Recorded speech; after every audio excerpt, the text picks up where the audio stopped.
more and more and more and more and still yet more till we become worthy of union with you, and help us all to hold fast to Baba's daman till the very end. Avatar Meher Baba ki jai. Avatar Meher బాబాకి జై.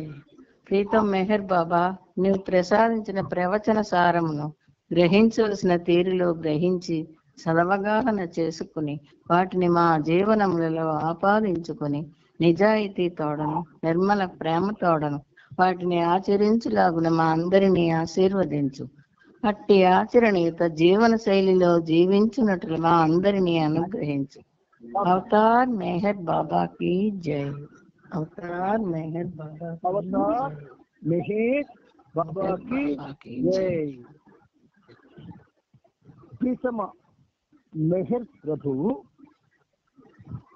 తన యొక్క ఆశీస్సులతో సహజీవనాన్ని మనకి కానుకగా ఇచ్చి దాన్ని ఒక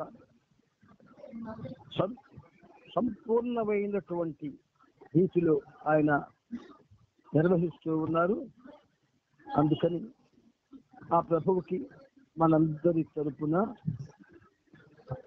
ప్రపంచ భక్త కోటి తరపున, దేవతల తరపున, ఉన్నతాత్ముల తరపున 1,000,000 కోటి పాదాభివందనాలు అర్పిస్తూ ఇప్పుడు మనం ఈ సహజీవనంలో భాగంగా ఏ ప్రవచన సోమాలికలనైతే మనం ముందుగా ప్రస్తావించుకుంటున్నామో ఆ ప్రస్తావనలోకి వెళ్ళిపోదాము. కాకపోతే మీ అందరికీ ఒక విన్నపం ఎవరో హోల్డ్లో పెట్టారు చూడండి, ఎవరో హోల్డ్లో పెట్టారు నాన్న.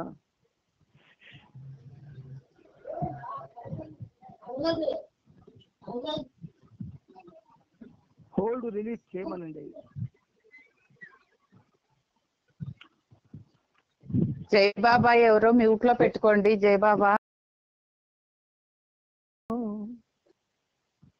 స్వచ్ఛతది ఆ ప్రేమలో రావాలి నెమ్మదిగా మానవునిలో, వ్యక్తిగత ప్రలోభాలు పూర్తిగా పోవాలి నడవడికలో, వ్యక్తిగత ప్రలోభాలు పూర్తిగా పోవాలి నడవడికలో. ఇది 57, 58. సద్గురుల ప్రమేయముతు జాగ్రత్తది కలగాలి మానవులలో, సద్గురుల ప్రమేయముతో జాగృతది కలగాలి మానవులలో, ఇచ్ఛా శక్తి వలన ప్రేమ సౌందర్యముత్పన్నమౌను, ఇచ్ఛా శక్తి వలన ప్రేమ సౌందర్యముత్పన్నమౌను. ఇది 58. 57లో బాబా ఏమంటున్నారంటే, ఆ ప్రేమలో అంటే నీ ప్రభువుని నువ్వు ప్రేమించేటటువంటి ఆ తీరులో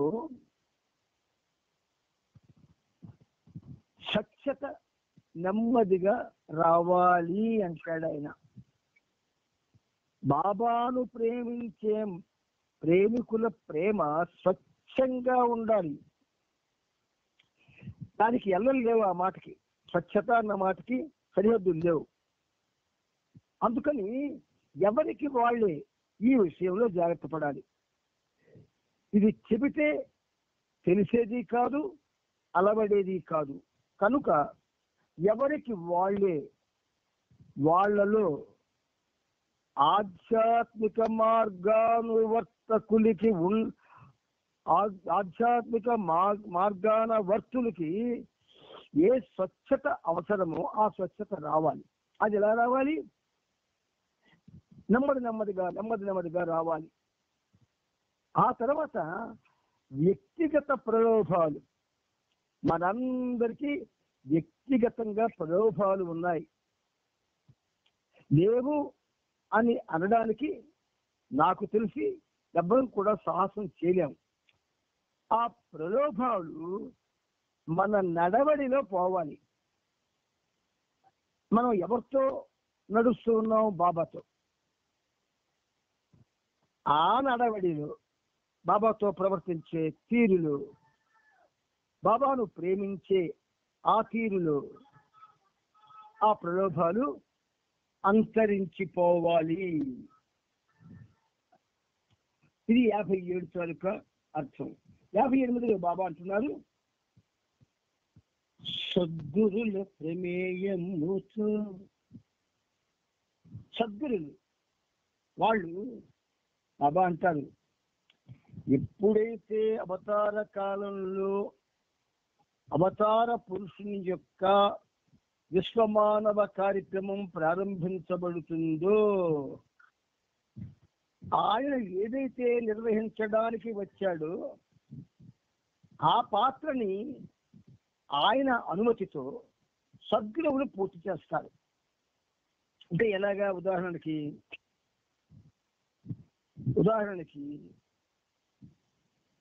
మేర్వాన్ సేట్, పూర్వం ఆయన మేర్వాన్ సేట్ గా పిలువబడేవాడు. ఆ కళ్ళు దుకాణంలో ఆయన పనిచేసేవాడు. ఆయనకెవరు సేవకులు లేరు, కానీ మిత్రులు ఉన్నారు. ఆ మిత్రులు ఏం చేసేవారు? మేర్వానికి సహాయం చేయరు. ఈయన వెళ్ళి కళ్ళు దుకాణాన్ని తెరచి కళ్ళుని ఎక్కడెక్కడ ఉంచాలో చూసుకొని, గ్లాసులు ఎక్కడ ఉంచాలో చూసుకొని అంతా సర్దుకున్న తర్వాత వాళ్ళు వచ్చేవాళ్ళు. అయితే దానికి విరుద్ధంగా అవతారుడు ముందొచ్చాడు. సద్గురువులు వాళ్ళ పిలుపు విని వచ్చాడు.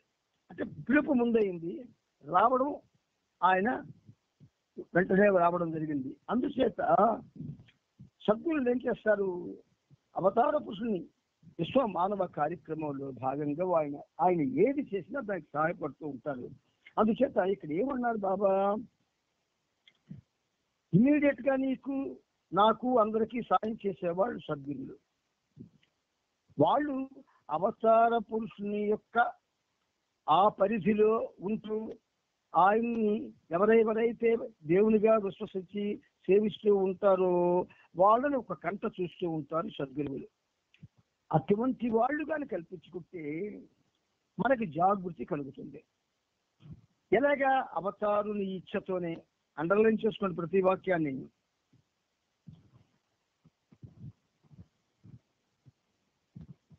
ఇక ఆ జాగృతి యొక్క ఇచ్ఛాశక్తి వలన, ప్రేమ జాగృతి యొక్క ఇచ్ఛాశక్తి వలన ప్రేమ సౌందర్యం ఉత్పన్నం కావలసి ఉన్నది.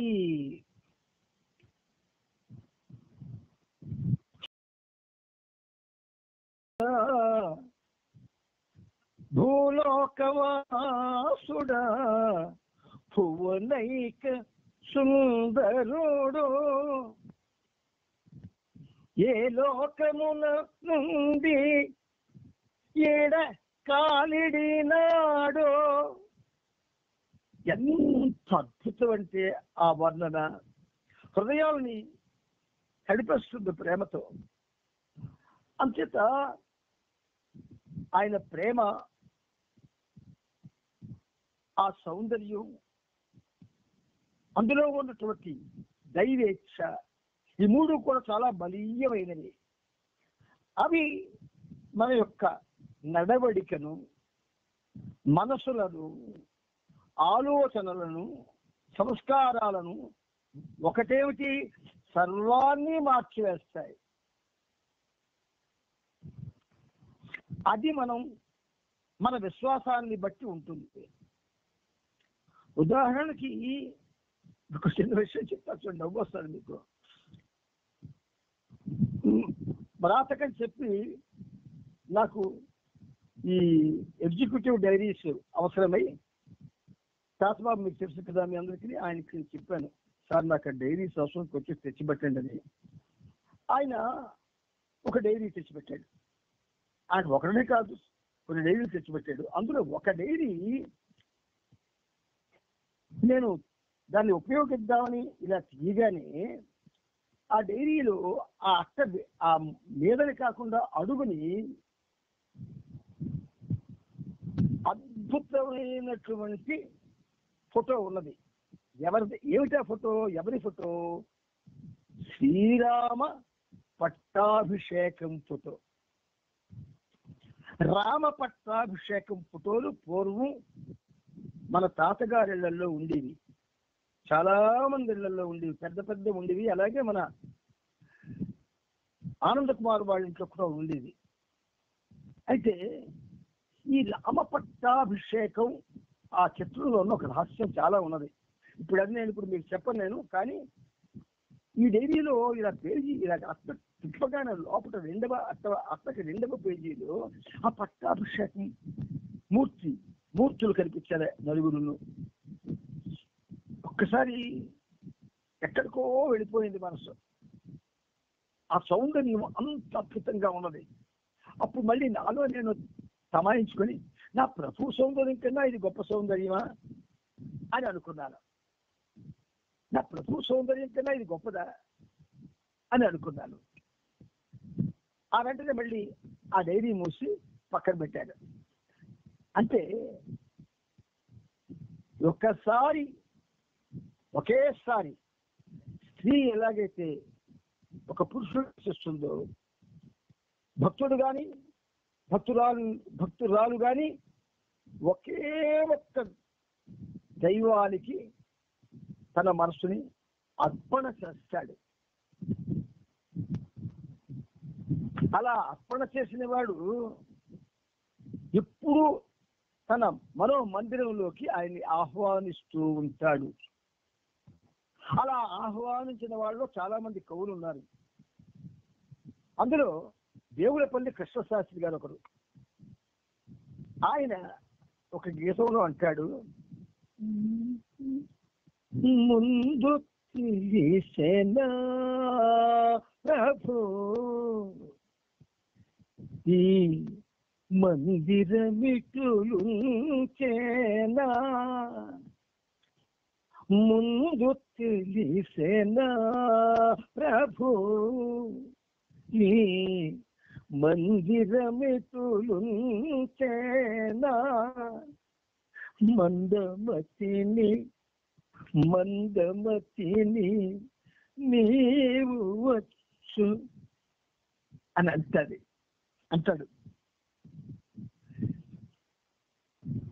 సజీవనంలో ప్రవేశించక ముందే మన మనసులు ఎలా ఉండాలంటే ఆయన పాదాల దగ్గర ఉండాలి.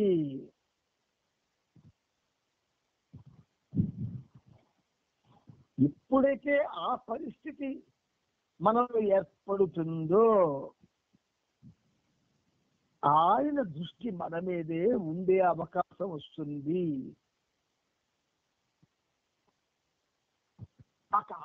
ఆఖరి పాదంలో అంటాడు ఆయన, మందమతిని అంటాడు. అలాగా ముందుగా నీ రాసుకుంటే ఈ మందిరాన్ని, నా మనోమందిరాన్ని ఎంతో పరిశుభ్రంగా ఉంచి ఉండేవాడిని. కానీ మందమతిని నేను, నా మతి మందకించింది. ఎందువల్ల? ప్రాపంచికమైనటువంటి విషయ వాంఛల వల్ల,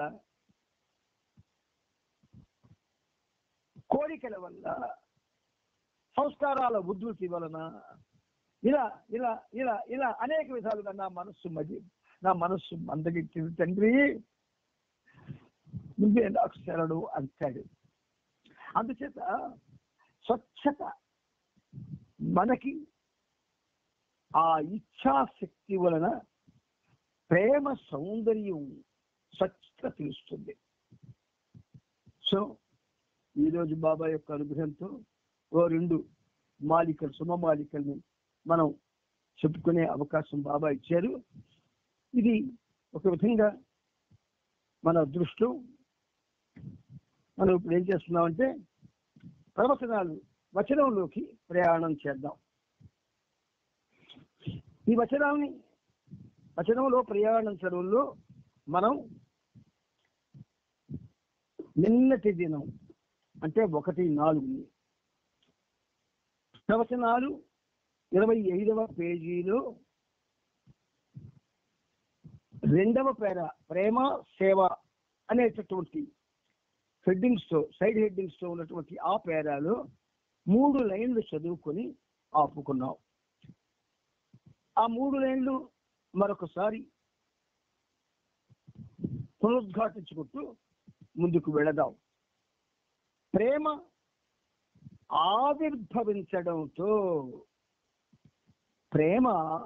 ఆవిర్భవించడంతో స్వార్థం పూర్తిగా సమసిపోవడం అన్నది సుగమం అవుతుంది. ఏమాత్రం ప్రేమ యొక్క దాని యొక్క సాంద్రత ఏమాత్రం పెరిగినా, స్వార్థం ఏమాత్రం తరిగినా అప్పుడు ఏమవుతుంది? స్వార్థం తరిగిపోతూ ఉంటుంది. అలా అలా అలా మనకు తెలియకుండా జీవించడం అంటే ప్రేమిస్తూ మరణించడం. విషయాలంత బాగా చెప్పారు బాబా. జీవించుట అనగా ప్రేమిస్తూ మరణించడం. చిన్న వ్యాఖ్యానం. జీవించుట అంటే ప్రేమిస్తూ మరణించడం అని బాబా చెబితే ఆలోచన ఒక్కసారి పెళ్లికి వచ్చింది. ఎవరిని ప్రేమిస్తూ మరణించడం? ఎవరిని? తల్లిదండ్రులనా? నాకు విద్య చెప్పిన గురువులనా? లేకపోతే నాకు పుట్టినటువంటి పిల్లలనా? నా సోదరులనా? లేదా నాకు అనేక విధాలు సాయపడినటువంటి వాళ్ళందరినీ వీళ్ళందరినీ ప్రేమిస్తూ మరణించాలా? కాదు, కానే కాదు. అందుకే జీవించుట అనగా ప్రేమిస్తూ మరణించుట అని అన్నప్పుడు ఇప్పుడు ఎన్నైతే మనం చెప్పుకున్నామో ఇవన్నీ అందులో ఉన్నాయి. అయితే వీటన్నిటికంటే అతీతంగా మనం ఎవరిని ప్రేమించాలి? లవ్ మీ అబవ్ ఆల్, లవ్ మీ అబవ్ ఆల్, లవ్ మీ అబవ్ ఆల్. అది ప్రాతిపదికగా తీసుకొని ఈ ఒక్క వాక్యానికి ఒక గీతం రాయవచ్చు. నేను మీకు చెప్పినవన్నీ అండర్లైన్ చేస్తూ ఉంటాను. ఎందుకంటే ఏమో రాయుట అనేది మన చేతిలో లేదు, గానం చేయుట మన చేతుల్లో లేదు, దానం చేయుట మన చేతుల్లో లేదు, ఏది మన చేతుల్లో లేదు. ఆయన చేతిలో ఉంది. ఆయన చేతిలో ఉన్నది ఆయన ఇవ్వాలి. మనం చేతులు చాపినా ఇవ్వడు, చేతులు ముడుచుకున్నా ఇవ్వడు. కాబట్టి ఆయన్ని ప్రేమించి ఆ ప్రేమలో ఆయన మనల్ని కొంచెం మనపై ఒక దృష్టి సాధించేటట్టు ప్రేమిస్తూ జీవిస్తూ మరణించాలి. దీని మీద ఒక చక్కని గీతం రాయవచ్చు. ఆలోచించండి. ఈ రోజు నుంచి ఏం చేస్తారంటే ఏ పేజీలో ఏ వాక్యాలు చెబితే మీకు గీతం రాయమని బాబా డైరెక్షన్ చేశారో అది ఒక కాగితం మీద రాసుకోండి. ఒకవేళ రాయడం కాలేకపోతే నాకు చాలా మతిమరుపు ఉంది. ఇవన్నీ అయితే మీకు చెప్పానో అవన్నీ కూడా ఒక పుస్తకంలో రాసని మీరు ఇవన్నీ నోట్ చేస్తే ఒకవేళ మీ ద్వారా కాకపోతే ఈ కార్యక్రమం జరుగుతూ ఉంటుంది కనుక ఆయన్ని నేను ప్రార్థిస్తాను. మరో దివ్య గీతావళి కోసం, మెహర్ దివ్య గీతావళి కోసం నేను ప్రార్థిస్తాను. ఇవన్నీ తయారవుతాయి. అవతార్ మెహర్ బాబాకి జై. జీవించడం అంటే ప్రేమిస్తూ మరణించడం. మీలో మీరే ఒకరినొకరు పరస్పరం ప్రేమించుకోలేకపోతే, మీలో మీరే పరస్పరం ఒకరినొకరు ప్రేమించుకోలేకపోతే మిమ్మల్ని హింసించే వారిని కూడా ఎలా ప్రేమించగలరు? ఇందులో నా అజ్ఞానం క్షమించబడాలి. మనలో మనకి సరైనటువంటి ప్రేమలు లేవు. దీనికి చాలా కారణాలు ఉన్నాయి. అవి చెప్పుకోవడం బాగుంటుంది. అంచేత అజ్ఞానం వల్ల స్వార్థానికి పరిమితులు సృష్టించబడ్డాయి. అజ్ఞానం వల్ల స్వార్థానికి పరిమితులు సృష్టించబడతాయి. వ్యక్తి తన అభిరుచుల మరియు కార్యకలాపాల పరిధిని విస్తృతపరచుకోవడం ద్వారా ఎంతో శ్లాఘనీయమైన సంతృప్తిని పొందగలడని గ్రహించినట్లయితే అతడు సేవాపూరిత జీవనం వైపు పురోగమిస్తున్నట్లే.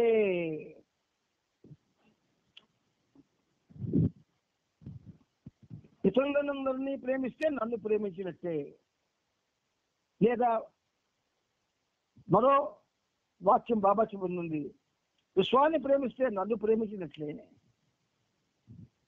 నన్ను ప్రేమిస్తే విశ్వాన్ని ప్రేమించినట్లే. ఏది సులువు?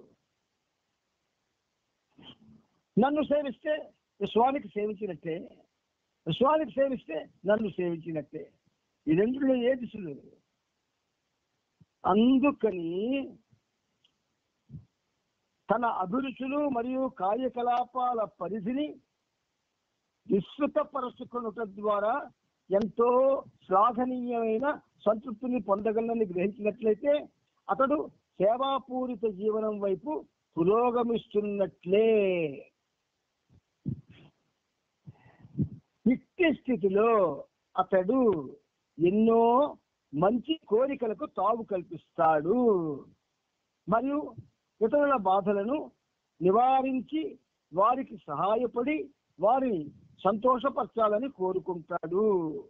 అలాంటి మంచి కోరికలలో కూడా స్వార్థం పరోక్షంగాను అంతర్నిహితంగాను ఇమిడి ఉన్నప్పటికీ సదా ఆశయంతో నిర్వహించే మంచి పనులపై సంకుచితమైన స్వార్థం ఎటువంటి పట్టును కలిగి ఉండదు. ఒక రకంగా మంచి పనులు కూడా విస్తృత పరిధిలో వ్యక్తమయ్యే స్వార్థం యొక్క ఒక రూపంగా చెప్పుకోవచ్చు. చూడండి బాబా ఏమన్నారు, ఒక రకంగా మంచి పనులు కూడా విస్తృత పరిధిలో వ్యక్తమయ్యే స్వార్థం యొక్క ఒక రూపంగా చెప్పుకోవచ్చును. చిన్న ఉదాహరణ చెప్తాను. మన బాబా అందరూ పాడుతున్నాం, గానం చేస్తున్నాం. ఈ గానం చేయడం ఎలాగొచ్చింది? ఒకరిని వచ్చేసి ఒకరికి వస్తుంది, అంతే కదా. ఎవరిది చూడకుండా ఎవరిది వినకుండా ఎవరికి గానం చేయాలనే అభిలాష రాదు. ఆ అభిలాష రావాలంటే వీడికి ఒక తార్కాణం కనిపించాలి. అందుచేత ఏమంటున్నారు ఆయన, మంచి పనులు కూడా విస్తృత పరిధిలో అంటే ఆ మంచి పనులు చాలా తనకి ఊహ వచ్చింది వచ్చి చేయడం అలవాటు అవ్వాలి, అప్పుడు విస్తృతం అవుతాయి. ఆ పరిధిలో వ్యక్తమయ్యే స్వార్థం యొక్క రూపంగా చెప్పుకోవచ్చు.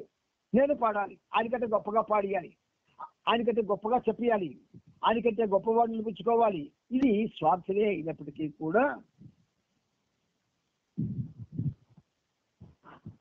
ఇది వ్యక్తమయ్యే స్వార్థం యొక్క రూపమేది, కానీ స్వార్థం కాదు. స్వార్థంలో దయ, దాక్షిణ్యం, కరుణ, అయ్యో అనే భావన ఉండవు. అందుచేత బాబా అంటున్నారు, ఎందుకంటే అవి కూడా చెడు కోరికలలాగా ద్వంద్వాల పరిధిలోనే ఉంటాయి. కాబట్టి ఎవరైతే అంటే చెప్పకపోతే తెలిసి నేను దాచుకుంటే మీకు అన్యాయం చేసిన వాడిని అవుతాను. గానం కూడా స్వార్థపరత్వానికి సంబంధించినదే, నటన కూడా స్వార్థపరత్వానికి సంబంధించినదే. అందుకనే సినిమాలో పెద్ద పెద్ద గాయకుల్ని చంపేస్తున్నారు, పెద్ద పెద్ద నటులు కూడా హత్య చేస్తున్నారు.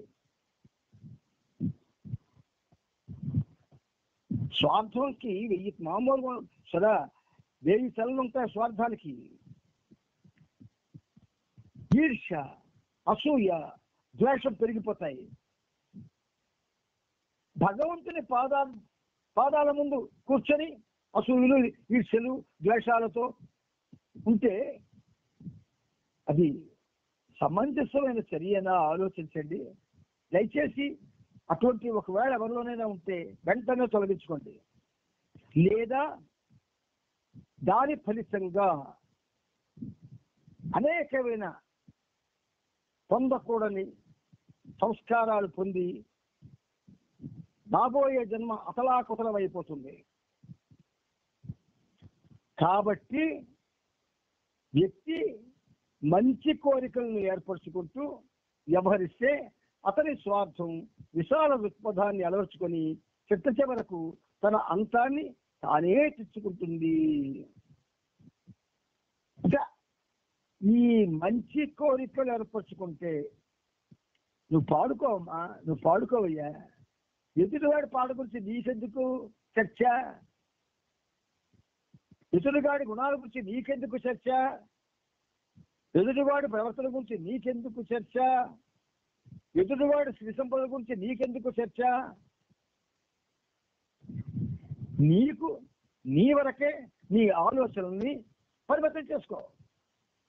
నీ వ్యక్తిత్వాన్ని నువ్వు బాబా వైపు ఎప్పుడైతే తిప్పుకున్నావో ఆ దిశలో నువ్వు ప్రయాణం చేయాలి. మళ్ళీ వ్యవహారిక దృష్టి వైపు చూడకూడదు, ఇందులో ప్రవేశించకూడదు. గొప్ప విశిష్టతను పొందాలని, అందరి దృష్టిని తన వైపుకు తిప్పుకోవాలని, అంతా తనకే దక్కాలని చేసే ప్రయత్నాలకు బదులు స్పష్టంగా చెప్పేశారు బాబా. చూడండి, గొప్ప విశిష్టతను పొందాలని, అందరి దృష్టిని తన వైపుకు తిప్పుకోవాలని, అంతా తనకే దక్కాలని చేసే ప్రయత్నాలకు బదులు అతడు ఇతరులకు ప్రయోజనకారిగా ఉండడం నేర్చుకుంటాడు. ఇవి ప్రవచనాలు కావు, పారమార్థిక వచనాలు, మన జీవితాన్ని మలిచే వచనాలు. మనకు ఏ త్రోవ అయితే మర్చిపోయామో ఆ త్రోవని చూపించేటటువంటి దర్శనాలు. ప్రవచనాలు చాలా గొప్పవి. మనందరిలో కూడా ఖచ్చితంగా చెప్తున్నాడు ఈ పనిముట్టు. స్వార్థం ఉంది, అసూయ ఉంది, ద్వేషం ఉంది, కోపం ఉంది, బలహీనతలు ఉన్నాయి, పగ, ద్వేషం కూడా ఉన్నాయి దురదృష్టంగా. ఇవి ఉండి మనం బాబా ప్రేమికులుగా చలామణి అవుతుంటే బాబాకు కూడా ఇష్టపడదు. ఎందుకు ఇష్టపడుతుంది? ఈ గుణాలతో నువ్వు ఆయన పాదాల దగ్గరికి వెళ్తూ ఉంటే, ఈ గుణాలని ఆయన సమక్షంలో నువ్వు ప్రదర్శిస్తూ ఉంటే, ఈ విధమైనటువంటి అహంకారంతో నువ్వు ఉంటూ ఉంటే ఎలా అండి ఆయన సహిస్తాడు? సహించడు. రెంటికి చెడిన రేవడులమైపోతాము, గుర్తుంచుకోండి. మీకు మరొక రహస్యం కూడా చెప్తాను ఈ సందర్భంలో. అవతార పురుషుడు, the living Avatar of this age, ఈయన ఆధ్యాత్మిక చక్రవర్తి. ఈ చక్రవర్తి యొక్క దృష్టిలో లేదా ఆయన పాలనలో 5329 అవతారాల యొక్క పరిస్థితి అంతా దాగి ఉన్నది. నువ్వు ఎవరి దగ్గరికి వెళ్ళినా మళ్ళీ ఇక్కడికి రావాల్సింది, నీ అప్లికేషన్ ఇక్కడికి రావాలా, ఇక్కడ కలిసి ఫలితం రావాలి. అందుచేత బాబాతో ఉంటేనే ప్రమాదం. హాయిగా విడిచిపెట్టేసి బాబాని ఏ రాముణ్ణో, ఏ కృష్ణుణ్ణో, ఏ బుద్ధుణ్ణో, లేకపోతే ఏ సాధువునో, లేకపోతే ఏ సన్యాసినో హాయిగా వాడిని అంటి పెట్టుకుంటే కొంచెమైనా మనలో మార్పు వస్తుంది. నష్టపోతే పోతాం కానీ మన వల్ల ఇతరులు బాధపడే పరిస్థితి ఉండదు. అలాగని మిమ్మల్ని వెళ్ళిపోమని కాదు నా ఉద్దేశం. హోల్డ్ ఆన్ టు మై డామన్ ఫర్మ్లీ అంటాడు బాబా. విడిచినావా సమయం అని అంటాడు బాబా, రాయిస్తాడు. ఆయన యొక్క ప్రాపు, మెహర్ బాబా యొక్క ప్రాపును పోగొట్టుకుంటే పాపులుగా మారిపోతాం. ప్రాయశ్చిత్తం కూడా మనకి రాదు. అందుచేత ప్రియమిత్రులారా, మీ అందరి యొక్క ప్రేమ ఆయనకు ప్రతిరోజు అందుతూ ఉన్నది. ఆ అందుతూ ఆయనకు మన మనస్సులను హృదయాలను కూడా అది తెలియజేస్తూ ఉన్నది. కనుక మనం ఆయనతో తెల్లవారుసరికి ముందు ఆయనతో మీట్ అవుతున్నాం. మనం ఫస్ట్ మీటింగ్ విత్ మెహర్ బాబా. అలా ఫస్ట్ మీటింగ్ మెహర్ బాబాతో జరుగుతుంది కాబట్టి రోజు ఆయన హెచ్చరికలు చేస్తున్నాడు కనుక ఆ హెచ్చరికల్ని కొంచెం పట్టించుకుందాం. కొంచెం పట్టించుకుంటే అవి వంటబడితే ఆయన మన ఇంటనుంటాడు. అవి వంటబడితే ఆయన మన ఇంటనుంటాడు. అందులో మీరు అనుమానపడవలసిన అవసరం లేదు. ప్రియమిత్రులారా, ప్రేమతో గ్రహించండి, ప్రేమను అనుసరించండి. అవతార్ మెహర్ బాబాకి జై. ఇక్కడతో ప్రవచన వచనాలు మనం చెప్పుకున్నాము. ఇప్పుడు అద్భుతమైనటువంటి మెహర్ ప్రభు చరిత్రలోనికి ప్రయాణం చేయడానికి మనం సాహసిస్తూ ఉన్నాం. దీన్ని సాహసమనే అంటాను నేను. ఎందుకంటే జన్మ జన్మల నుండి ప్రోగు చేసుకున్న సంస్కారాలు కోటాను కోట్లే ఉంటే వాటి నిర్మూలన కోసం ఆలోచించకుండా ఇంకా పెంచుకుంటూ పోతున్న మనం దేవుడి వైపు వెళ్ళడం ఒక పెద్ద ధైర్యమే. అందున అవతార పురుషుల వైపు ప్రయాణించడం మహాధైర్యం. అందుచేత బాబా ఏమిటంటే ఇక్కడ పనిముట్టుకి ఆయనే అందిస్తూ ఉన్నాడు కనుక మీరు ఆ విషయాన్ని సంపూర్ణంగా విశ్వసిస్తూ తదనుగుణంగా మీ మనసుని, మీ ఆలోచనల్ని మలుచుకుంటే చక్కటి పరిస్థితి ఏర్పడుతుంది.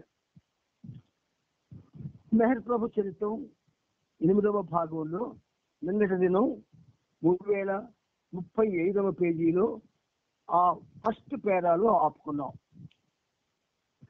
ఇప్పుడు ఆఖరిది ఒక్కసారి మీకు మళ్ళీ గుర్తింపు చేసి పుస్తకాలు ఉన్న వాళ్ళు చదువుకోండి.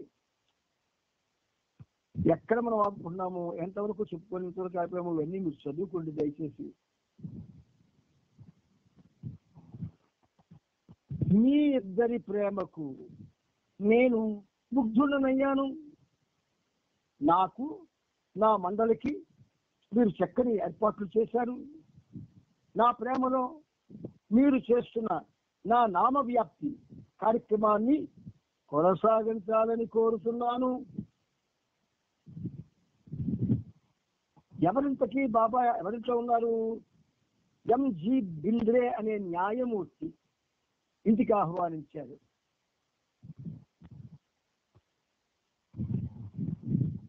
గాడేకర్తో కలిసి వెళ్ళారు. అంచేత ఆ ఇద్దరిని కూడా బాబా శ్లాఘిస్తున్నారు. నా ప్రేమలో మీరు చేస్తున్న నామవ్యాప్తి కార్యక్రమాన్ని కొనసాగించాలని కోరుతున్నాను. అంటే మనం ఎలా అర్థం చేసుకుంటాం, అది ఆ న్యాయమూర్తికి ఎవరు మన గుణసాయికి చెప్పింది మనకు కాదు అనుకుంటాం. కానీ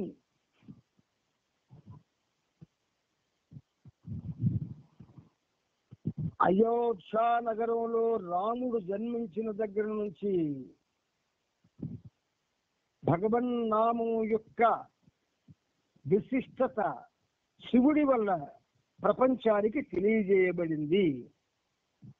ఇది మీరు నమ్మితే మనం కూడా చేయవలసింది ప్రధాన కర్తవ్యం ఏమిటంటే ఆయన నామాన్ని వ్యాప్తి చెయ్యడమే. నారదుడు అనే ఒక క్యారెక్టర్ ఉంది పురాణాల్లో. ఆ క్యారెక్టర్ ఎప్పుడు ఎక్కడ ఎలా ఉద్భవించిందో ఆ క్షణం నుంచి ఈ క్షణం వరకు అది నామవ్యాప్తి చేస్తూనే ఉంది.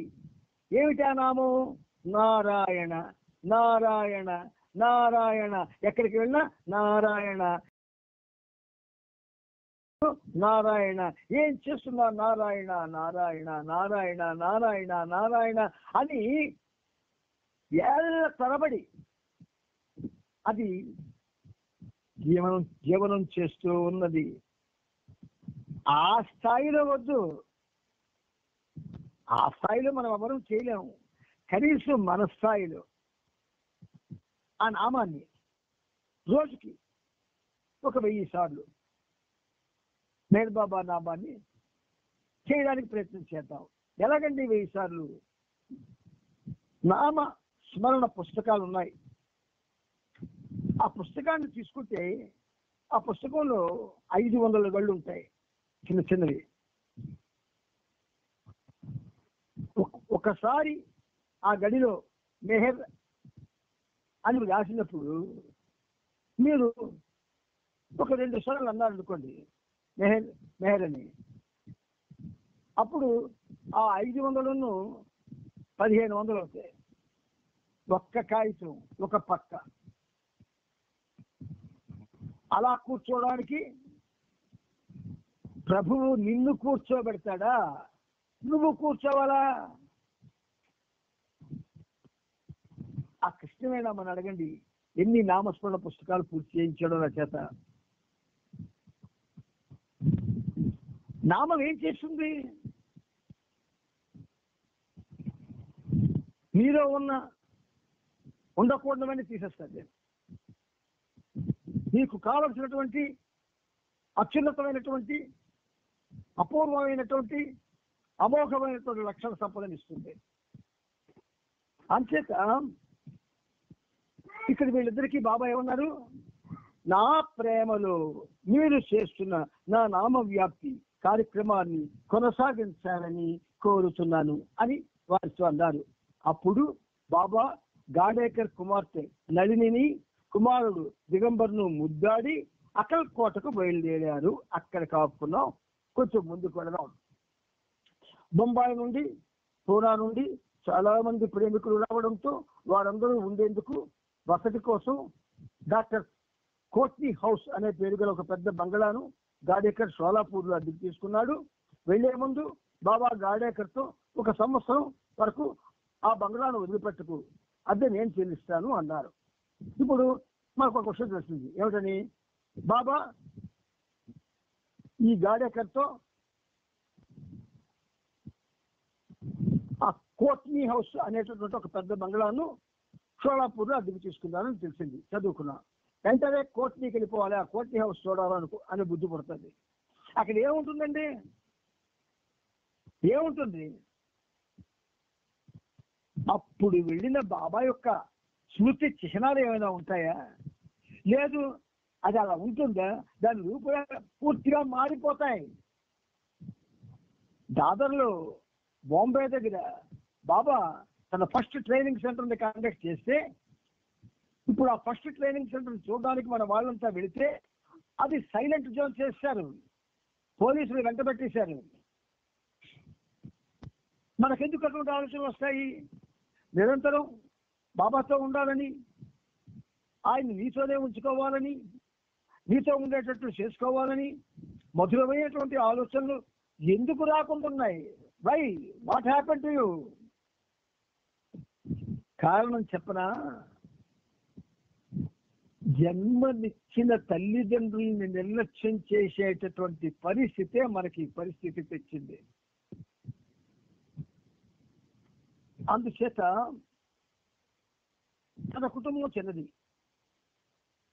డాక్టర్ కోట్ని బంగ్లా తన కుటుంబానికి చాలా పెద్దదవుతుంది.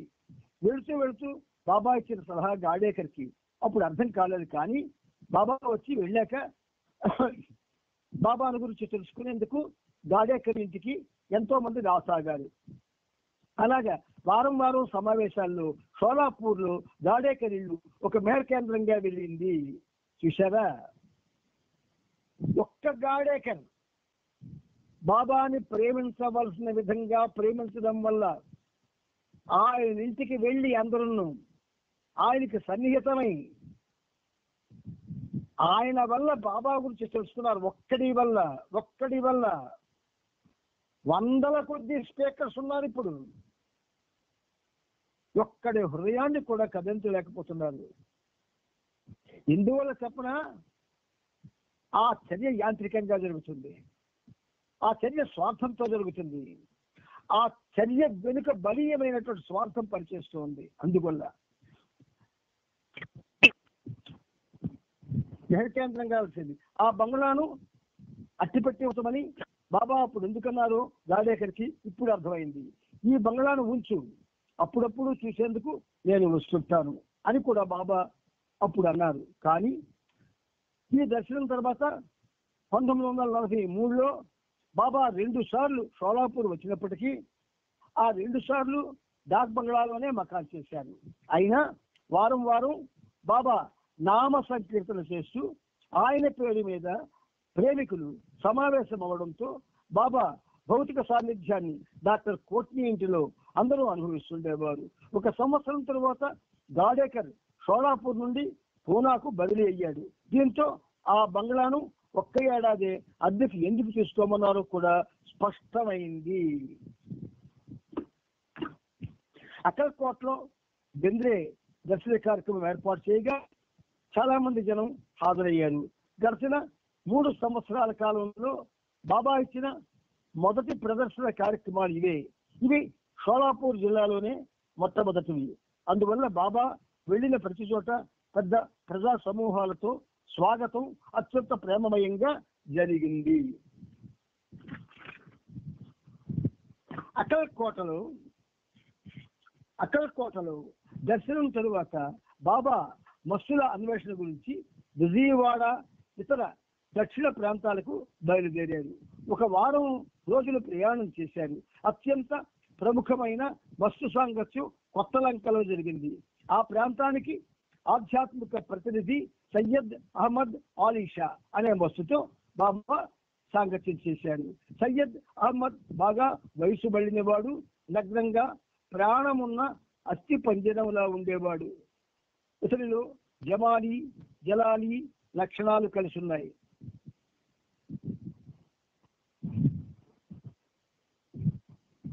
మామూలుగా ఈ మస్తు ఒక బ్రాహ్మణ గృహస్థుని ఇంటి వరండాలో అక్కడే నిద్రపోయేవాడు. ఆ బ్రాహ్మణ వ్యక్తి సయ్యద్ అహ్మద్ను గొప్ప సాధువుగా భక్తి ప్రపత్తులతో ఆరాధించేవాడు. ఈ మస్తును పూజించేందుకు వచ్చిన భక్తుల కొరకు తన ఇంటిలోనే ఒక ప్రక్క ధర్మశాలను కూడా నిర్మించాడు. చూడండి, అక్కడ ఒక ఫోటో ఉంది. ఈ సయ్యద్ అహ్మద్ ఆలీషా చూడండి ఎలా ఉన్నాడు. అస్థి పంజరమే పడుకుందా అన్నట్టు కనబడుతున్నాడు. దక్షిణ భారతంలోని ఆంధ్ర జిల్లాకు ఆధ్యాత్మిక పరిపాలకుడు. బాబా సాంగత్యం చేసిన మస్తులు మరియు సాధు పురుషులందరిలో అతి అసాధారణమైన వారిలో సయ్యద్ అహ్మద్ ఆలీషా ఒకడు. చూడండి, దిగంబరుడై తన మీద తనకు తెలియలేకుండా ఆ ఫోటోలో ఎలా పడుకుని ఉన్నాడు. అసలు అక్కడ చూస్తే మనకు ఒళ్ళు పులకించాలి. మస్తు అంటే ఏమిటి? నిరంతరం కూడా భగవంతుడితో ఉంటాడు. ఆయన ప్రతి చర్య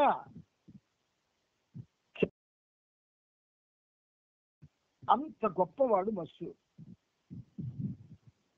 ఇది నిజంగా ఇటువంటి మస్తు మనకు కనపడ్డాడు అనుకోండి, అసలు చూడం. మస్తుల కార్యక్రమం మెహర్ బాబా చేశారని తెలిసిన బస్సుల్లోనో ట్రైన్లోనో నడుచుకోనో మోటార్ సైకిల్ మీద వెళ్తున్నప్పుడు ఎవడైనా ఇలాంటి వాళ్ళు కనబడితే వాళ్ళని అసలు పట్టించుకోం మనం.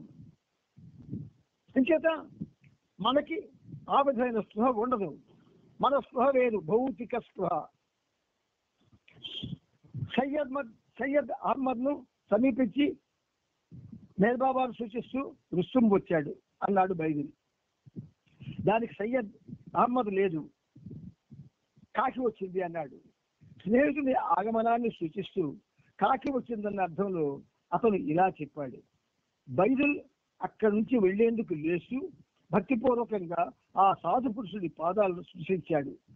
అకస్మాత్తుగా సయ్యద్ అహ్మద్ కూడా అలాగే లేచి నిలబడి పిడికిలతో బైబిల్ పొట్టలో గట్టిగా గుద్దాడు. కూర్చోమని ఒక అర్ధగంట సేపు బైబిల్ అలా కూర్చున్న తరువాత వెళదామని మళ్ళీ లేచి నిలబడ్డాడు. అయితే ఈసారి సయ్యద్ అహ్మద్ వెళ్ళడానికి నేను అనుమతిస్తున్నాను, కానీ వెళ్ళి వస్తానని వాగ్దానం చెయ్యి అని మెల్లగా అన్నాడు. బైబిల్ అదే రోజున సయ్యద్ అహ్మద్తో సాంగత్యం నిలిపేందుకు ఆ బ్రాహ్మణుని ఇంటికి బాబాను తీసుకొచ్చాడు. తిరిగి వెళ్లే ముందు బాబా ఆ బ్రాహ్మణుని చేతికి 20 రూపాయలు ఇచ్చి సయ్యద్ అహ్మద్ పడుకునేందుకు ఒక పరుపును కొనమని సూచించారు. అలాగే అతనికి సెంటు అంటే బాగా ఇష్టం కాబట్టి మంచి సెంటు బాటిల్ కూడా కొనమని చెప్పారు. ఇది విని ఆమె నాయన సయ్యద్ అహ్మద్కి సెంటు బాటిల్స్ ఇష్టమా అంటే నేను సెంట్లు వాడతాను అనుకోకండి. మనకి ఏదైనా మెహర్ బాబాయే. సెంట్ అయినా లేదు, పూలమాలికైనా లేదు, అగరబత్తి అయినా ఏదైనా ఆయన నామమే. వీటితో మనకు పని లేదు. దక్షిణాదిలో ఈ మస్తు ప్రయాణాలు ముగిశాక బాబా మార్చి 19 సాయంత్రానికి మళ్ళీ మహాబలేశ్వర్ చేరుకున్నారు. ఎప్పటిలాగే వ్యాలీవ్యూ బంగ్లా బయట కృష్ణ, వెంకోబరావు రాత్రి కాపలా కాస్తున్నారు. ఒకరోజు రాత్రి సమయంలో ఆ ఇంటి సమీపానికి పెద్ద పులి వచ్చింది. కృష్ణ దాన్ని చూశాడు. భయంతో ఉన్న కృష్ణ తాను కూర్చున్న చోటు నుండి కదలలేదు. పులి భయంకరంగా గుడ్లు ఉరిమి చేస్తుంది. కృష్ణ దగ్గర రైఫిల్ ఉంది. దాన్ని తీసి ఉరి పెడుతుండగా బాబా చప్పట్లు కొట్టారు. కృష్ణ లోనికి వచ్చి దగ్గరలోనే పెద్ద పులి ఉండదన్న సంగతి బాబాతో చెప్పాడు. దాన్ని పిస్టోల్తో కాల్చొచ్చా అని బాబాని అడిగాడు. ఆగు, నేను వస్తాను అని బాబా సైగ చేశాడు. 5 నిమిషాల వరకు బాబా రాలేదు. ఇంతలో ఆ పులి రాజఠీనితో అంగలు వేస్తూ వెళ్ళిపోయింది. ఇప్పుడు రైఫిల్ గురిపెట్టి కాల్చు అని బాబా సైగ చేశాడు. కృష్ణ పులి వెళ్ళిన దిశగా కాల్చాడు. కానీ బుల్లెట్ ఒక చెట్టు మొదట్లోకి వెళ్ళిపోయింది. ఇంటి లోపలికి వెళ్ళిన తర్వాత నీకు భయం వేసిందా అని బాబా కృష్ణ అడిగారు. భయపడ్డాన్ని కృష్ణ ఒప్పుకున్నాడు. భయమొద్దు, ఆ పులి నేనేమీ మింగలదే, ఎందుకలా భయపడతావు అన్నాడు బాబా. కృష్ణ ఏమీ మాట్లాడలేకపోయాడు. భిలార్ మహాబలేశ్వర్కి పంచగరికి మధ్య ఉన్న అడవి లాంటి ప్రదేశం. భిలార్ మహాబలేశ్వర్కి పంచగరికి మధ్య ఉన్న అడవి లాంటి ప్రదేశం. మార్చి 22న అక్కడున్న జాల్కి బంగ్లాను చూసేందుకు బాబా విష్ణుని చాందిని వెంట పెట్టుకుని భిలార్ వెళ్ళారు. ఆ బంగ్లాను అద్దెకు తీసుకోమని కాళేమామాకు చెప్పారు. సేవకు ఏకాంతం కల్పించేందుకు బంగ్లా చుట్టూ వెదురు తడికలు నిలబెట్టమని కాళేమామాకు చెప్పారు. పురుష సభ్యుల కోసం వేరే బంగ్లా అద్దెకు తీసుకున్నారు. చుట్టుపక్కల పట్టణాల్లో ఉన్న వాళ్ళందరికీ మార్చి 25న మహాబలేశ్వర్లో ఉదయం 9 గంటలకి బాబా దర్శనమిచ్చారు. 23న వచ్చిన ఏరిచ్ ఈ దర్శన కార్యక్రమం ముగిసిన తర్వాత తిరిగి పూనా వెళ్ళిపోయాడు. కొన్ని రోజుల క్రితం గుర్రం బండిని ఒకదాన్ని సరోష్ పంపించాడు. 25వ తేదీన సిద్ధు ఆ బండిలో బాబాను యూనియన్ హౌస్ నుండి వ్యాలీవ్యూ బంగ్లా వరకు తీసుకెళ్లాడు. బాబా భిలార్కు వెళ్లే ముందు బండిని తిరిగి సరోష్ వద్దకు పంపించేశారు. బాబా మిగతా బృందం అందరూ ఏప్రిల్ 1న భిలార్కి మారిపోయారు. 1943 ఏప్రిల్ మే నెలల్లో మెహరాబాద్ లో సమావేశానికి ఏర్పాట్ల కోసం, వస్తువుల సాంగత్యం కోసం బాబా ఎక్కువ కాలం బిలార్కు దూరంగా ఉండవలసి వచ్చింది. బిలార్లో ఉన్న స్త్రీ మండలి వాళ్ళకి కాలక్షేపం కొరకు 3 గుర్రాలని కొన్నారు. ఒకటి మెహరాకు, ఒకటి ఐరన్ బిల్లోకు, మరొకటి మడికి, మెహరు కేజీల కోసం కొన్నారు. మెహరాను మణిని మాత్రమే కలుసుకోవడాన్ని బాబా ఇంకా కొనసాగించారు. కానీ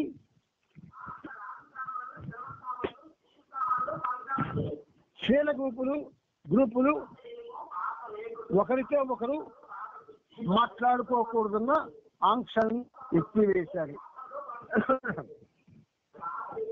చదవటానికి, వ్రాయడానికి మెహరాకు అనుమతి లేదు. బాల్యం నుండి ఆమెకు గుర్రపు స్వారీ అంటే చాలా ఇష్టం కనుక బాబా ఈ వినోదాన్ని బిలార్లో ఆమె కోసం ఏర్పాటు చేశారు. మైదానంలో రానో ఒక చివర, పీలామాయి ఇంకో చివర నిల్చునేవారు. ఒకసారి చేతి గుర్రంపై స్వారీ చేస్తుండగా అదెందుకో అకస్మాత్తుగా భయంతో పరుగెత్తడం మొదలుపెట్టింది. కేటీకి చాలా భయం వేసింది. బాబా అని గట్టిగా అరిచింది. ఆమె వెనకాలే రానో పరిగెత్తి గుర్రాన్ని ఆపగలిగింది. మణిని ఒకసారి క్రిందికి పడేలా గుర్రం తోసేసింది, కానీ దెబ్బ ఏమీ తగలలేదు. గతంలో మార్చి 21న బాబా తన సన్నిహిత ప్రేమికుల్ని ఒక 4 రోజుల పాటు మే 15 నుండి జూన్ 15 వరకు మెహరాబాద్ వచ్చి ఉండమని కోరారు.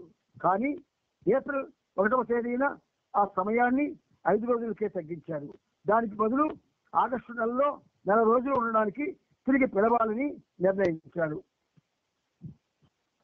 ఆహ్వానింపబడ్డ వారిలో ఎక్కువ మంది వాళ్ళ ఉద్యోగానికి, కుటుంబానికి సంబంధించి అన్ని ఏర్పాట్లు అప్పటికే చేసుకున్నారు. ఇప్పుడు ప్రణాళిక మారడం వల్ల మళ్ళీ అవే ఏర్పాట్లు మరొకసారి ఆగస్టు నెల కోసం చేసుకోవాల్సి వచ్చింది. ఇది వాళ్ళకు ఒక పెద్ద పరీక్షగా మారింది. బాబా తన ఏప్రిల్ 1, 1943 సర్కులర్లో ఇలా వ్రాయించారు: సమయం, సందర్భం, పరిస్థితులకు సంబంధించి మన వాళ్లకు ఎదురయ్యే ఇబ్బందుల్ని దృష్టిలో పెట్టుకొని బ్రాకెట్లో మండలి ఎలాంటి పరిస్థితుల్లోనూ నాకు విధేయులై ఉండేందుకు ఎప్పుడూ సంసిద్ధులే. మీ అందరితో ప్రపంచం కోసం నేను చేస్తున్న విశ్వకార్యం మరియు నా ప్రకటీకరణ ఏకకాలంలో జరగనున్న దృష్ట్యా మీరంతా మెహరాబాద్ లో కేవలం 5 రోజులు ఉండేందుకు మాత్రమే మే 15 కల్లా రావాలని నిర్ణయించాను. ఆదర్శాలు ప్రకటీకృతం అయ్యేందుకు మరియు ఆదర్శ సిద్ధి కొరకు ఆగస్టు నెలలో మీరు ఎలా సంసిద్ధులై ఉండాలో దానికి అవసరమైన సూచనలు ఆ సందర్భంలో మీకు సూచిస్తాను. అప్పుడు మీరు మీ ప్రాంతాలకు తిరిగి వెళ్ళిపోవాలి. తరువాత ఒక 4 రోజుల పాటు ఆగస్టు 1 నుండి 30 వరకు నాతో ఉండేందుకు మీరు మళ్ళీ మెహరాబాద్ రావాలి. ఇప్పటికే మీరు చేసుకున్న సర్దుబాట్లు, ఏర్పాట్లు మార్చుకొని మళ్ళీ మరొకసారి సర్దుబాటు చేసుకోవడంలో మీకు ఇబ్బందులు కలగడం సహజమే. కానీ ప్రతి ఇబ్బందిని, అది చిన్నదైనా పెద్దదైనా, ఇప్పుడైనా భవిష్యత్తులోనైనా నిజాయితీతో ఎదుర్కోవాలి. ఎటువంటి త్యాగానికైనా సిద్ధపడి విధేయత చూపేందుకు మీరు ఇదివరకే ఒప్పుకున్నారు కనుక ఎటువంటి ఇబ్బందినైనా మీరు ఎదుర్కొనవలసిందే కదా. సంగ్రహంగా చెప్పాలంటే మీరు మీ మే 15న మెహరాబాద్ వచ్చి 6 రోజులు, మళ్ళీ ఆగస్టు 1న వచ్చి ఒక 4 రోజులు ఉండాలి. మెహరాబాద్ లో మీరున్న 6 రోజులు నన్ను ఎటువంటి ప్రశ్నలు అడగరాదు. కానీ నేను ఇచ్చే సూచనలు శ్రద్ధగా వినాలి. అవి చాలా స్పష్టంగాను ఖచ్చితంగాను ఉంటాయి. ఈ ఉత్తరం అందినట్టు మెహరాబాద్ కి మీ జవాబులు పంపండి. గురువు ప్రణాళికల్లో చేసే మార్పులు తన ప్రేమికులకు అవసరమైన ప్రయోజనకరమైన అడుగులే. గురువుల పట్ల విధేయులై ఉండేందుకు, ప్రాపంచిక కోరికలకు విముఖులయ్యేందుకు ఇది ఒక పాఠాన్ని ప్రబోధించింది. మెహర్ బాబా కార్యకలాపాల చుట్టూ ఉన్న అస్థిరత్వం వచ్చి, అంటే ఇన్స్టెబిలిటీ, ప్రేమికుల్లో ఆంతరిక స్థిరత్వం, ఇన్నర్ స్టెబిలిటీ ఉత్పన్నమైంది. తరచుగా చేసే మార్పుల వల్ల మనసు, భాష బాబా పైన మరింత ఎక్కువగా కేంద్రీకృతమై వస్తు ప్రపంచానికి గల సంబంధాలు, ఆకర్షణల పట్ల ఉన్న ఆసక్తి ఇంకా తగ్గుముఖం పడుతుంది. సమావేశానికి సంబంధించిన పనులు ప్రారంభించేందుకు ఆది సీనియర్ బాబాను ఏప్రిల్ 4న కారులో మెహరాబాద్ తీసుకువెళ్ళాడు. బాబా సూచన మేరకు శ్రీమాయి గౌరవార్థం ఏప్రిల్ 5 సాయంకాలం 2 ఒక విందు ఏర్పాటు చేశాడు. 4 రోజుల తరువాత ఏప్రిల్ 9న మస్తుల అన్వేషణ మరియు వారితో సాంగత్యం కొరకు కాకా, ఆది సీనియర్, ఉస్తాద్జీ, బైజుల్, ఛాంజీలను వెంటబెట్టుకుని బాబా పూనా, ముంబాయి, సూరత్, జలగాంకి ప్రయాణమయ్యారు. నసీరాబాద్ లో బాబా కృష్ణ జిప్రా బాబా అనే మస్తు చాలా విశిష్టమైన వాడు. ఉన్నత తరగతికి చెందిన అరుదైన ఆధ్యాత్మిక లక్షణాలున్న మస్తు జిప్రా బాబా.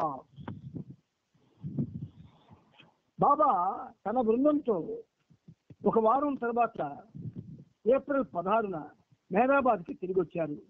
బాబా అక్కడే 3 రోజులుండి రాబోయే సమావేశాన్ని గురించి చర్చించారు. తరువాత ఏప్రిల్ 20న భిలార్లో ఉన్న శ్రీమండలిని కలిసేందుకు బయలుదేరారు. భిలార్లో శ్రీలు ఉంటున్న బంగ్లా చుట్టూ అన్ని వైపులా ఎత్తుగా గడ్డి మొలసి ఉంది. ఆ గడ్డిని వాలు పవార్ కోసి తగలబెడుతుండేది. ఒకరోజు ఆమె ఈ పనిలో ఉండగా పెద్ద సుడిగాలి లేచి ఆ గడ్డికి జిప్పు అంటుకుంది. వాలు మంటల మధ్యలో చిక్కుకుపోయింది. బాబా నామాన్ని గట్టిగా అరిచింది. బంగ్లా నుంచి స్త్రీలు పరిగెత్తి ఆ మంటల్ని ఆర్పేశారు. అంత పెద్ద మంటల మధ్య ఉన్న బాబా కృప వల్ల వాలుకి ఏమీ కాలేదు. ఇంకో రోజు మండు వేసవిలో బిలార్లోని అడవికి నిప్పట్టుకుంది. గాలి ఉధృతంగా వీస్తుండడం వల్ల మంటలు బంగ్లాకు దగ్గరగా వచ్చాయి. కృష్ణ, వింకోబరావు ఆ మంటలను ఆర్పేందుకు ప్రయత్నిస్తున్నారు. మంటల ధాటికి వారి ప్రయత్నాలేవి ఫలించలేదు. రానో, మార్గరెట్, కిట్టి తమ నోటి చుట్టూ స్కార్ఫ్ చుట్టుకొని కృష్ణకి, వింకోబరావుకి సాయపడ్డారు. పచ్చని చెట్ల కొమ్మలతో ఆ మంటలపై కొట్టి ఆర్పే ప్రయత్నం చేశారు. కానీ ఫలితం లేకపోయింది. మంటల్లో మొత్తం బంగ్లా బూడిదేటంతగా అవి మరీ ఉధృతమై ఇంకా దగ్గర కాసాగాయి. అందరూ సహాయం కోసం బాబా బాబా అని అరవసాగారు. అద్భుతం జరిగినట్టుగా ఒక్కసారిగా గాలి తగ్గిపోయింది. శ్రీమండలి, కృష్ణ, వెంకోబరావు ఆ మంటలు పైకి ఎగయకుండా ఆర్పేశారు. బాబా వచ్చాక జరిగిన విషయం చెప్పగా బాబా కృష్ణను నీకేమైనా కాలిందా అని అడిగారు. అంతగా ఏమీ కాలేదు, అక్కడక్కడ చిన్న చిన్నగా కాలింది అని కృష్ణ బదులిచ్చాడు. నీవు కాలిపోయింటే నేను సంతోషించేవాడిని అని బాబా కృష్ణతో అన్నారు. చూడండి, అవతార పురుషుని యొక్క సన్నిధిలో మనం ఇలాంటివి గుర్తుంచుకోవాలి. నీవు కాలిపోయింటే నేను సంతోషించేవాడిని అని బాబా కృష్ణతో అన్నారు. వంటగది పర్యవేక్షణ సిటీదేవి చేస్తున్నది. ఆహార పదార్థాలు ఏవి వృధా కాకుండా చూడవలసిందని బాబా ఆమెకు ఇచ్చిన ఆదేశం. మార్కెట్ నుండి రోజు తాజా బ్రెడ్ తెప్పించేది. కానీ ప్రతిరోజు బ్రెడ్ కొంచెం మిగిలిపోతుంది. ఒకరోజు కిట్టి మిగిలిపోయిన బ్రెడ్ అంతా ఒక దగ్గరికి చేర్చి ఆ బ్రెడ్ తో పుడ్డింగ్ అనే వంటకం తయారు చేసింది. ఎవరు ఆ వంటకాన్ని ఇష్టపడలేదు. అందుచేత చాలా ఎక్కువే మిగిలిపోయింది. ఇప్పుడు ఏం చేయాలా అని ఆలోచనలో పడింది. బాబా ఆదేశమేమో దేన్ని వృధా చేయకూడదని, అందుచేత దాన్ని ఆమె పారేయలేకపోయింది. ఇంకే పరిష్కారం దొరక్క కిట్టి 4 గంటల సేపు కూర్చొని ఆ పుడ్డింగ్ మొత్తం తినేసింది. ఆ విధంగా బాబా ఆదేశాన్ని పాటించింది.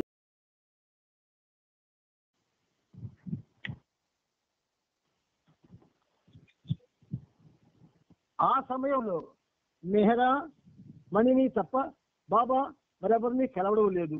కానీ మెహరాబాద్ లో జరగబోయే సమావేశానికి 2 చార్టులు తయారు చేయించాలని అనుకున్నారు. అందుకని బాబా ఒక రోజున రానోగేలిని పిలిచి అన్ని అంశాలు వివరించారు. ఆమె చార్టులు తయారు చేయడం మొదలుపెట్టింది. రానో గదిలోనే మార్గరెట్ క్రాఫ్ట్ కూడా ఉంటున్నది. పాశ్చాత్య దేశాల వారితో ఉత్తర ప్రచురాలు నడపడం ఆమె కర్తవ్యం. అమెరికా, యూరప్ లో ఉన్న బాబా సన్నిహితులు ఇండియా నుండి వచ్చే వార్తల కోసం ఆతృతగా ఉండేవారు. అందుకని మార్గరెట్ బాబా కార్యక్రమాలకు సంబంధించిన వార్తల్ని క్రమం తప్పకుండా పంపుతుండేది.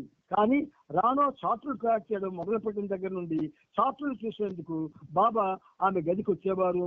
అటువంటిప్పుడు మార్గరెట్ ని గది నుండి బయటికి వెళ్ళమని చెప్పేవారు. ఒక రోజు రానో చేస్తున్న పనిని పరిశీలించేందుకు బాబా వచ్చారు. ముందుగానే ఈ విషయం తెలియడం వల్ల మార్గరెట్ బాబా రాకముందే గదిని విడిచి వెళ్ళింది. బాబా చార్టులు పరిశీలించాక మార్గరెట్ తీసుకురమ్మని రానోని పంపారు. తాను ఇంకా గదిలోనే ఉన్న విషయాన్ని మార్గరెట్ తో చెప్పొద్దని రానోతో అన్నారు. మార్గరెట్ గబగబా గదిలో నడుచుకుంటూ వచ్చి బాబాను చూసి అదిపోయింది. రానో బాబా గదిలోనే ఉన్నారని నాకు ఎందుకు చెప్పలేదు అని రానో అడిగింది. చూసారా, ప్రేమ అందులో దివ్య ప్రేమ. దివ్య ప్రేమకి మానవ ప్రేమకి ఎక్కడ సంబంధం ఉండదు. దివ్య ప్రేమే మానవ ప్రేమ, మానవ ప్రేమే. ఆ మానవ ప్రేమ దైవ ప్రేమలో ఉన్న రహస్యాన్ని ఎలా తెలుసుకోగలదు? అంచేతనే బాబా యొక్క ఆయన చేష్టలు కానీ, ఆయన మాటలు కానీ, ఆయన చర్యలు కానీ వాళ్ళకి అర్థమయ్యేవి కావు. కానీ మనకన్నా వాళ్ళు ఉన్నతులు మందలు గనక. కానీ ఒక విధంగా చెప్పాలి అంటే మెహరాబాద్ లో ఉన్న వాళ్ళు అన్ని చోట్లకి వెళ్ళొచ్చా అంటే బాబా ఉన్నప్పుడే వాళ్ళని డిస్టర్బ్ చెయ్యొద్దు అని బాబా చెప్పినటువంటి ఒక ఆంక్ష ఉన్నప్పటికీ కూడా ఇప్పుడు మెహరాబాద్ లో ఉన్న వాళ్ళు కూడా మనలాగే సహవాసులకు వెళ్ళినట్టు అన్ని ఊర్లకి వెళ్ళిపోతున్నారు. ఇక్కడ ఉన్న వాళ్ళంతా అక్కడికి వెళ్ళిపోతున్నారు. ఇది మామూలుగా ఎందుకు ఇలా జరుగుతుంది అంటే బాబా ఇచ్చే అనుకోవాలి. కానీ భగవంతుని యొక్క ఆయన యొక్క విశ్వమానవ కార్యక్రమ చర్యకి ఇది ఒక విఘాతం కాగలుగుతుంది. ఇది ఒక ఆటంకాన్ని కలుగజేస్తుంది. దురదృష్టకరమైనటువంటి ఈ పరిస్థితి ఆయన్ని మార్చమని చాలా కాలం నుంచి ఈ పనిముట్టు వేడుకుంటూ ఉన్నది. మెహరాబాద్ అది స్వర్గం, స్వర్గభూమి. ఆ భూమిని మరి సామాన్యంగా మనం తయారు చేసేస్తున్నాం, అతి సామాన్యంగా చూస్తున్నాం. అక్కడి మనుషులు కూడా మనలాగే వాళ్ళు సామాన్యమైన మనుషుల్లాగే ఫీల్ అవుతూ ఉన్నారు. అందువల్ల సమయం వచ్చింది, ఈ విషయంలో ప్రస్తావన చేయవలసి వచ్చింది. బాబాయే చేయించారు. అంచేత ఇక్కడ చూశారా, ప్రతి పేరాలో బాబా యొక్క ప్రత్యేకతని వాళ్ళు స్పష్టంగా మనకు సూచిస్తూ ఉన్నారు. వాళ్ళ ప్రత్యేకతని స్పష్టంగా బాబా తెలియజేస్తూ ఉన్నాడు. కానీ ఇప్పుడు ఇది మరి లేదు. మనం ఏమనుకుంటున్నాం, బాబా అక్కడ లేరనుకుంటున్నాం. బాబా ఉన్నారు మెహరాబాద్ లో. బాబా ఉన్న ప్రదేశాన్ని ఆయన ఏకాంతానికి భంగం లేకుండా మనం ఎప్పుడో అవసరాల్లో వెళ్ళి దర్శనం కోసం వెళ్ళాలి తప్ప అటు ఇటు బంధువులకి మధ్య రాకపోకలు జరిగినట్టు సాధారణ ధోరణిలో జరిగితే ఆ పరమ పురుషుని, పరమ పావనుని ప్రత్యేకత మనం ఎలా చాటి చెబుతాం ప్రపంచానికి? ఒక్కసారి ఆలోచించండి. 1971 72 నాకు జ్ఞాపకం లేదు, కానీ అప్పుడు నాకు ఈ మెహరాబాద్ వెళ్ళేటటువంటి పరిస్థితి కాదు, నా ఆర్థిక పరిస్థితి కాదు. ఆ తర్వాత బాబా ఎలాగో మెహరాబాద్కు తీసుకువెళ్ళారు. అప్పటి పరిస్థితి నాకు ఇప్పటికీ గుండెలో చిరస్థాయిగా నిలిచిపోయింది. ఏమిటో తెలిసిన, పిన్ డ్రాప్ సైలెన్స్. అక్కడ పిన్ వేసిన శబ్దం వినబడేది. ఎవరితో మాట్లాడుకోవడాలు లేవు, ఎవరు ఎక్కడ అవసరంగా తిరగడాలు లేవు. కేవలం ఒక డివైన్ డిసిప్లిన్ తో అక్కడ అందరూ మసలేవారు. నాయిస్ అంటే తెలియదు అక్కడ. ఆనందం అంటే తెలియదు అక్కడ. పెద్ద పెద్ద కేకలు వినబడేవి కావు అక్కడ. అసలు నడవడం కూడా చాలా పొదుపుగా నడిచేవారు, మీద నుంచి కిందకి కానీ కింద నుంచి మీదకి కానీ. మనుషులా లేకపోతే భగవంతుడి చేత ఒక ఖచ్చితమైనటువంటి అదుపాటులో ఉన్నవాళ్ళ వాళ్ళు. అటువంటి మెహరాబాద్ బహుశా కొన్ని విషయాలు చెబితే ఒక చికాకు, చెప్పకపోతే మరొక చికాకు. అందుకే బాబాకి అనుక్షణం కూడా ప్రతిరోజు ప్రార్థిస్తూనే ఉన్నాను. మెహరాబాద్ యొక్క ప్రత్యేకత, దాని విశిష్టత, సెంటర్లతో కలిసి ఒకటైపోతుంది. బాబా రక్షించు, ఈ పరిస్థితిని తప్పించు అని వేడుకోవడమే ఈ పనిముట్టి యొక్క ఒక అలవాటు చర్య అయిపోయింది. అవతార్ మెహర్ బాబా కీజే, అవతార్ మెహర్ బాబా కీజే, అవతార్ మెహర్ బాబా की जय. అవతార్ మెహర్ బాబా की जय. జై బాబా.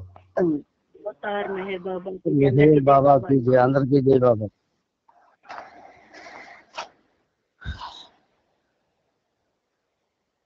జై బాబా. అందరికీ జై బాబా. అందరికీ జై బాబా. జై బాబా. జై బాబా.